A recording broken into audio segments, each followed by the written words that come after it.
Imagine o que Deus pode fazer na vida de uma pessoa que leva Deus a sério. Já parou para pensar nisso? Nesses anos de ministério, eu tenho visto muita gente, ou eu tenho tido a oportunidade de ver a história de muita gente, né? Desde o nascimento, muitas vezes até a pessoa ter filho, até ter neto.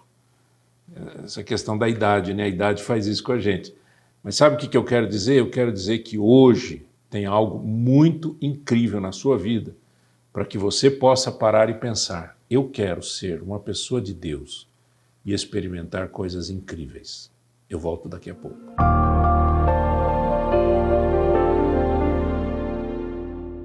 Em Gênesis capítulo 45, e a gente tem falado aqui sobre a vida de José. Acesse o nosso canal, eu sei que você já está assistindo, mas acesse o nosso canal lá para se inscrever no canal. E ative o sininho, faça tudo aquilo que todo mundo pede, porque é assim que a gente consegue manter a visibilidade desse canal, né? É uma questão assim mesmo de espalhar a mensagem. Então, procure as mensagens anteriores sobre José. Mas aqui em Gênesis capítulo 45, mostra um momento muito lindo na vida de José, quando ele se revela aos seus irmãos. E ao se revelar aos seus irmãos, começa então um diálogo, ou talvez até muito mais José falando, né, e se revelando e dizendo: sou eu, sou José, né, Deus me trouxe para cá, vocês estão achando que vocês é que vocês me venderam, etc., mas Deus me mandou para cá para trazer vida para as pessoas, para salvar vidas de pessoas.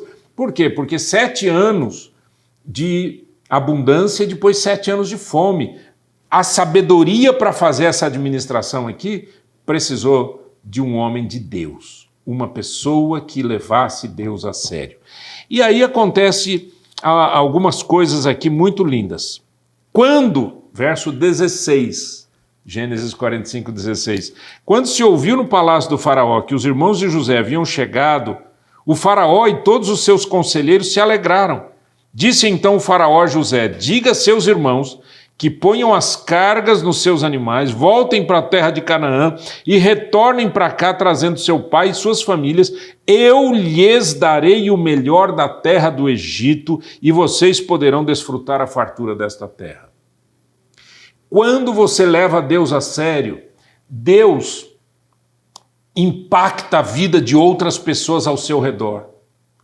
E outras pessoas ao seu redor mostrarão graça, a graça de Deus, o presente de Deus, a dádiva de Deus, através delas, e elas mesmas nem sabem que estão sendo usadas por Deus. Foi o caso daqui do faraó.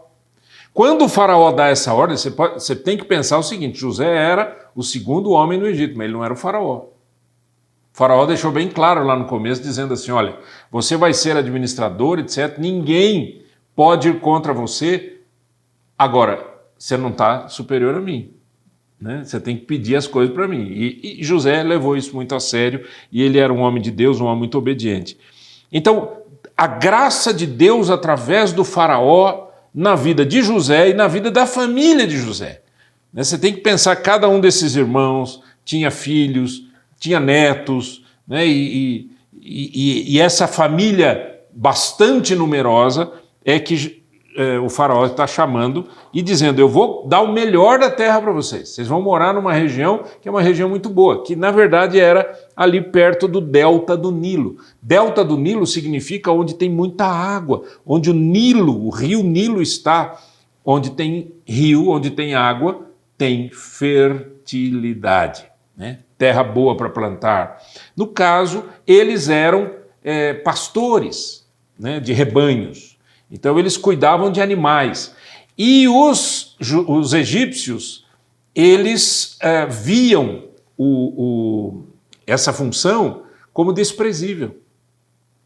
Tanto é que um pouco mais na frente você vai perceber isso daí. E aí, verso 19 diz assim, o faraó continua: mande-os também levar carruagens do Egito para trazerem as suas mulheres, os seus filhos e seu pai. Não se preocupem com os seus bens, pois o melhor de todo o Egito será de vocês. Isso que é uma coisa linda. E se José não fosse fiel a Deus? Quando José foi vendido, ele é comprado por um homem chamado Potifar. Deus abençoa a casa de Potifar, abençoa José, José se torna administrador da casa desse homem. Mas a mulher de Potifar, ela tentou ter relações com José. E José fugiu dela, porque ele dizia, eu sou servo de Deus. Por causa disso ele foi preso. Por quê? Porque ela mentiu, dizendo que ele inverteu a história, Potifar prendeu José. José cai na prisão. Lá na prisão, Deus dá graça para José, porque ele era um homem de Deus. A Bíblia diz que tudo que José fazia, onde ele punha a sua mão, naquilo que ele estava realizando, Deus abençoava e Deus fazia prosperar. Ele se torna administrador da prisão. Havia um momento, ou houve um momento, em que José até poderia ter saído da prisão, porque o copeiro do rei e o padeiro do rei foram presos, tiveram sonhos, José interpreta, né? O copeiro vive de acordo com a profecia, o padeiro é morto, passa por uma pena de morte de acordo com a profecia, e o copeiro esquece de José. José fica na prisão. O que ele mantém lá? Mantém a mesma história. Um homem fiel, um homem administrador, está administrando aquele inferno que é toda a prisão, né? Toda a prisão é um inferno, e ele está ali cuidando das pessoas e etc. José, então, é lembrado pelo copeiro quando o faraó tem, 2 anos depois, quando ele tem um sonho. E o faraó sonha, a interpretação é, virão 7 anos de fartura, 7 anos de escassez. E José continua, né? A conversa com o faraó não é só interpretação, mas é também uma palavra de sabedoria. Por favor, guarde, enquanto tem fartura, administre isso, etc. Faça, né, armazéns e tudo e tal. O faraó fica tão impressionado que coloca, então, esse moço como administrador. Por que eu estou contando de novo aquilo que a gente já conversou em outros vídeos? Para mostrar para você que durante todos esses anos, José se manteve fiel a Deus. O que Deus pode fazer na vida de um homem que anda com Deus? Um homem que não se vende, um homem que não se entrega à prostituição, adultério, que não estraga a sua vida, um homem que não cria problemas para os outros, pelo contrário, ele resolve os problemas dos outros. Um homem que anda com Deus e pode ajudar as pessoas nos momentos mais difíceis das pessoas, que são momentos em que as pessoas não sabem o que fazer, e que foi o que aconteceu com o faraó. Nesse momento que nós estamos lendo o capítulo 45 de Gênesis, quando o faraó diz, eu vou dar o melhor para a sua família, isso chama-se recompensa de uma vida pura, de uma vida abençoada, de uma vida que levou Deus a sério por tantos anos. Sabe de uma coisa, gente? Nós não podemos pensar que a vida cristã é assim, eu vivo um pouquinho fiel a Deus, depois eu caio, aí depois eu ando com Deus, depois eu caio, depois eu ando com Deus, depois eu caio, e a gente ainda quer esperar o melhor de Deus. Você colhe o que você planta, pense nisso, pare o que você está fazendo agora e pense nisso. Tudo que você semear, você vai colher. A Bíblia diz, de Deus não se zomba, Gálatas capítulo 6, de Deus não se zomba, porque tudo que o homem semear, isso também ceifará. Aquele que semeia para a carne, da carne colherá corrupção. Aquele que semeia para o Espírito, do Espírito colherá a vida eterna. É uma questão de semeadura.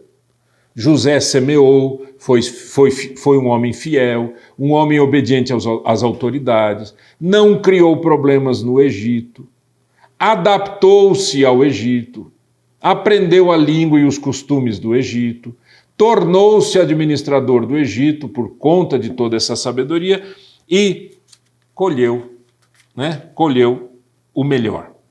Verso 21 do capítulo 45 de Gênesis diz assim: assim fizeram os filhos de Israel. José lhes providenciou carruagens, como o faraó tinha ordenado, e também mantimento para a viagem. A cada um deu uma muda de roupa nova. José deu a cada um dos seus irmãos uma muda de roupa nova. Gente, você tem que pensar que naquela época você não ia numa loja e comprava roupa, certo? Tem que mandar fazer a roupa, né? Ganhar uma roupa era algo assim, coisa de rico, né? A cada um deu uma muda de roupa nova, mas a Benjamim deu 300 peças de prata e 5 mudas de roupa nova. Ele deu esse presente para o irmão mais novo, para o caçula do papai, né, de Jacó, e seu irmão por parte de mãe também. E a seu pai enviou 10 jumentos carregados com o melhor do que havia no Egito, e 10 jumentas carregadas de trigo, pão e outras provisões para a viagem. Depois despediu-se dos seus irmãos, e ao partirem disse-lhes: o que você diria para esses irmãos? Né? O que você diria para eles? Olha a palavra que José diz para os seus irmãos: não briguem pelo caminho. Eu quero chamar sua atenção para isso. A gente diz uma frase como essa, a gente diz isso para uma criança, né? Ou para adolescentes. Não briguem, parem de brigar. Não vamos ficar discutindo, né? Eu tenho mais. Eu ganhei 5 mudas de roupa. Você só ganhou uma, não sei o quê. Deixa eu dizer uma coisa para você. Existem pessoas que têm, eu vou chamar aqui, você vai entender o que eu quero dizer, mas são pessoas de almas infantis. Na verdade, eu não estou usando a palavra alma como espírito. Eu estou falando alma como mente,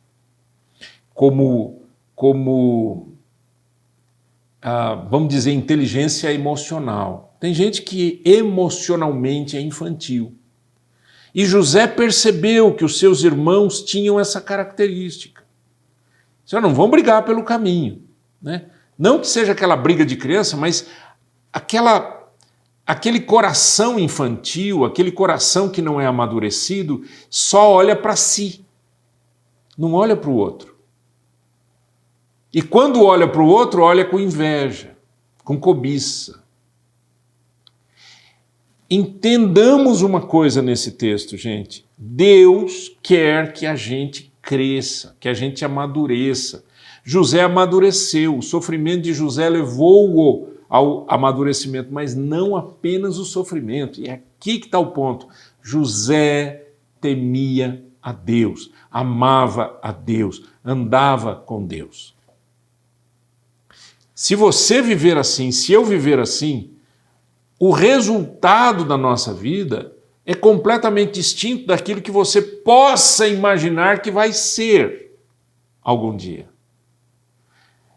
Hoje em dia, como é que as pessoas tentam, de alguma maneira, pensar no futuro? Elas dizem assim, eu não tenho dinheiro, então o meu futuro vai ser péssimo, a minha aposentadoria vai ser horrível, e, meu Deus, só Deus para ter misericórdia da minha vida, e aí começa a abrir a boca e falar um monte de coisa ruim dos outros e da família, e que o pai não deixou nada. Cresça, abra o seu coração diante de Deus, diga para o Senhor: Senhor, eu quero ser um homem fiel, uma mulher fiel, quero andar contigo de uma forma tão incrível, tão bonita, tão maravilhosa, que eu não tenha medo de nada. Outras pessoas se definem pela idade que têm, né? Eu converso com muita gente, e tem gente, os mais novos, né, são assim, tem gente, uma vez um rapaz falou assim para mim: pastor, eu já tenho 40 anos. Eu olhei e disse: o que quer dizer isso? Não, eu já tenho 40 anos, não sou mais criança. Eu digo: eu tenho mais de 60.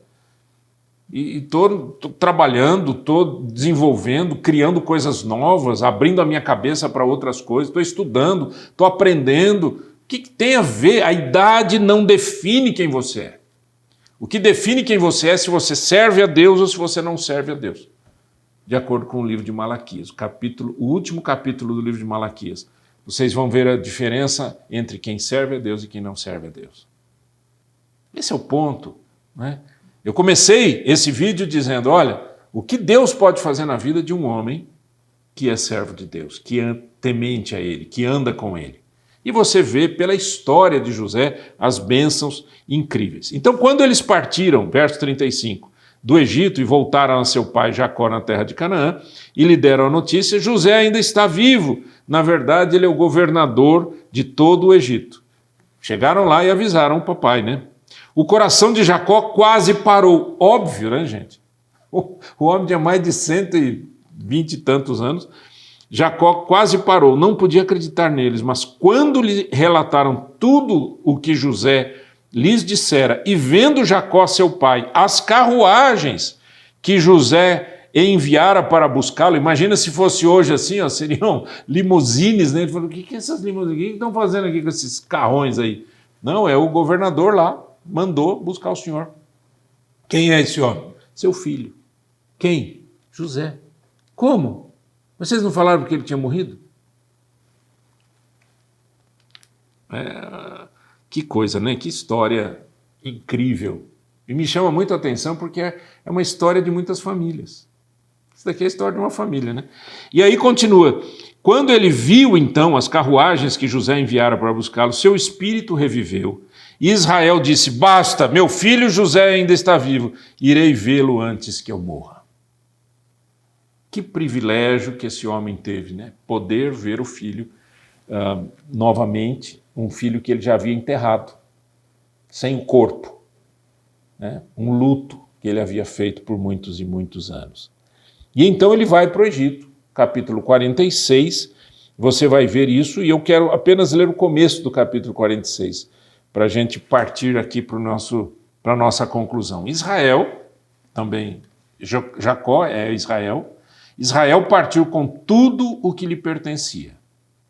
Ao chegar a Berseba, ofereceu sacrifícios ao Deus de Isaque, seu pai, e Deus falou Deus falou a Israel por meio de uma visão noturna. Jacó, Jacó, eis-me aqui, respondeu ele. Eu sou Deus, o Deus de seu pai, disse ele. Não tenha medo de descer ao Egito, porque lá farei de você uma grande nação. Eu mesmo descerei ao Egito com você, e certamente o trarei de volta, e a mão de José fechará os seus olhos. Que coisa incrível! Jacó era um homem de Deus. Jacó confiava no Senhor. Né? Tanto é, gente, que hoje a gente fala, né, dos patriarcas, a gente não diz, o próprio Deus se chamava assim, ele diz, eu sou o Deus de Abraão, de Isaque e de Jacó. Eu sou o Deus. Foi Deus quem disse a respeito dele mesmo. Eu sou o Deus de Abraão, Isaque e Jacó. Jacó tem essa visão. O que é que Deus traz para ele? Deus traz para ele orientação. Deus traz para ele paz. Deus traz para ele coragem. Não tenha medo. Porque era um senhor de idade. Era um homem que já estava no fim da sua vida. E uma viagem longa, uma viagem difícil, uma viagem complicada, né? Carruagem. Imagina que loucura que deveria ser uma viagem como essa. E ele vai porque Deus disse, eu descerei contigo ao Egito.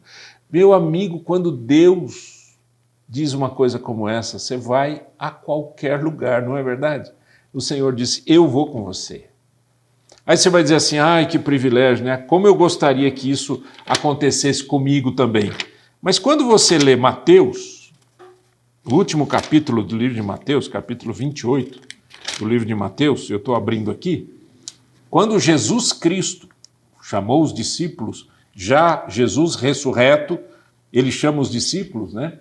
Ele diz assim, verso 19 do capítulo 28, portanto vão e façam discípulos de todas as nações, batizando-os em nome do Pai e do Filho e do Espírito Santo, ensinando-os a obedecer a tudo que eu lhes ordenei, e eu estarei sempre com vocês até o fim dos tempos.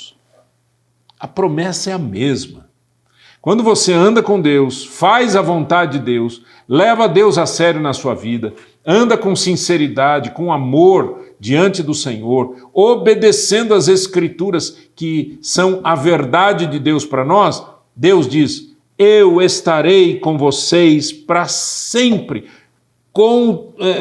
passando por lutas ou não, até o fim dos tempos, eu estarei com vocês. Essa promessa vale para mim, vale para você, se você anda com Jesus. Como é que tem sido a sua vida, esse andar com Deus? Né? Tem gente que diz assim: pastor, a minha vida é uma montanha russa. Porque às vezes eu estou crente, às vezes eu estou ateu, às vezes eu estou crente, às vezes eu estou ateu.